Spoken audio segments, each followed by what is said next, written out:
Good morning, everyone. Welcome to my camp in Steuben, where I'm sort of starting to move in for the summer, but very exciting that this year I have electricity, which I didn't have before, and internet, so I can record the lessons here, which is wonderful. And for a new siding, because I had insulation put in, and still plaster dust everywhere. I got rid of a lot of it, and more work to do on that department, but it's very exciting, and I'm glad to be here, and I'm glad to be here with all of you for the first of the summer session.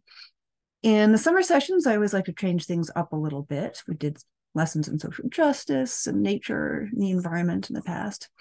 And this summer, we are going to be talking about the wise words of Mr. Rogers.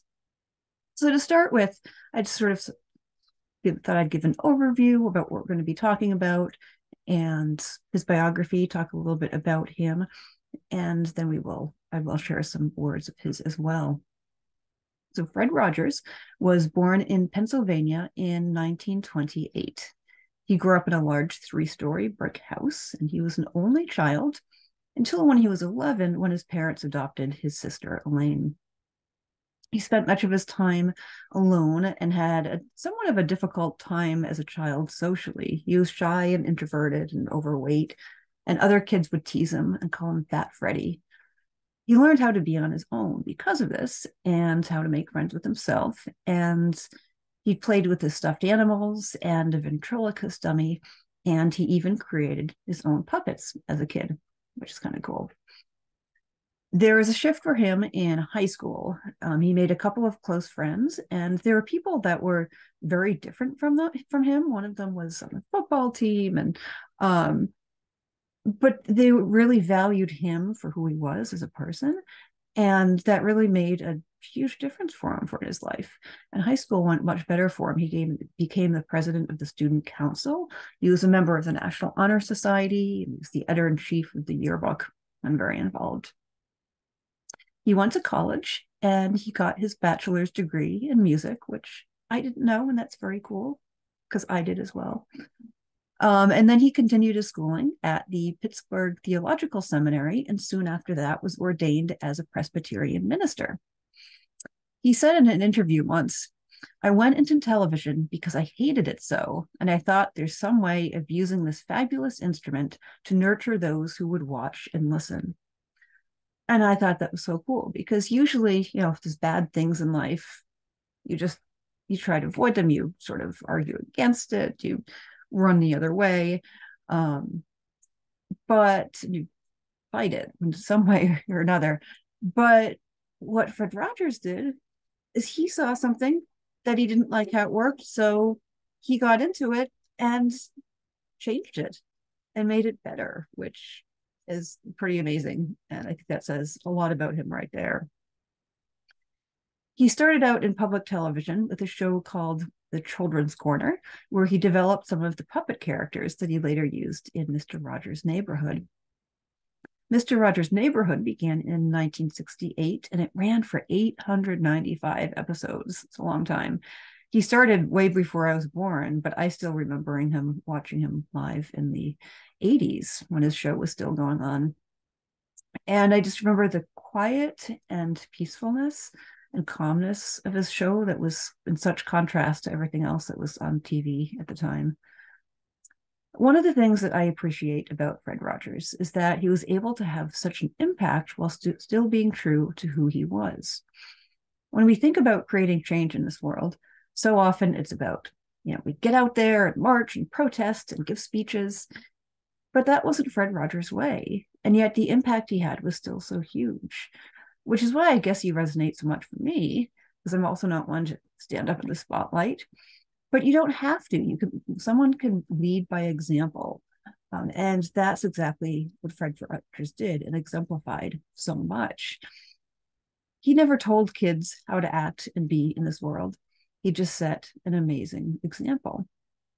He tells a story of when he went into an art class for kids, and a guest sculptor came in.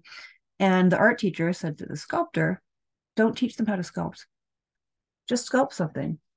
And that's what he did. And the kids were all so engaged and so enthused because The sculptor was leading by example. He was just doing what he loves, and that came through to the kids. So they wanted to do it too. So that's pretty cool. And really, that's all any of us can do. It's just your own best person to model that for kids. So that brings us to the wise words of Mr. Rogers that I want to share this week. It's about his ministry.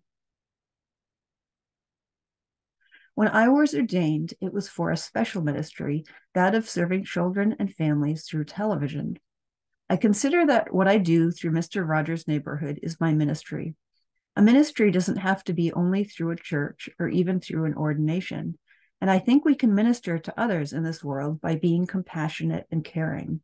I hope you will feel good enough about yourself that you will want to minister to others and that you will find your own unique ways to do that. So I think this is wonderful because he happened to be ordained, but through a church, but that wasn't what he thought considered ministry. His ministry was helping kids through the medium of television. And he also says, I think we can all minister to others in this world. And we can all be ministers of some type. We don't have to be ordained church. We don't have to have a television show. All we have to do is be compassionate and caring. How amazing is that? And so I want you to think about places in your lives where you could be, where you probably already do minister to others in many ways. So think about how you currently minister to others. Then think about how you could do so more, or do so in a better way or a more effective way. Because there's always room for improvement in everything we do, right? And this idea is going to be sort of recurring throughout these wise words of Mr. Rogers sessions, in that the words of Mr. Rogers are, and it is the ideas that he puts forth, in some ways are very simple. There's nothing that complicated about it. And yet they're still so meaningful and deep, right? The things he says, in spite of their simplicity. And they also are things that we kind of all know, like be compassionate and comparing. Like, yeah, of course, we should do that. But how often do we sit and think about it? So in these sessions, I want you to actually, maybe after the lesson is over, take a couple minutes, and before you get up and go on with your life, sit and meditate on it for a few minutes and just think about, okay, like in this instance, how could I minister to others? Do I do that? Where don't I do it? Where could I be doing it more? And or maybe for you, it's just sort of thinking about it in that context. It's, well, I'm a compassionate person, but how do I minister to others? I've never thought about it that way before. And really take time to sit with these words and think them through, because we just don't usually give ourselves time to do that in this world, even with simple concepts. But it could be really helpful to actually take the time and space to do that just for a few minutes. So I look forward to these Mr. Rogers sessions and reading more of his words with you throughout the summer. I will see you next time.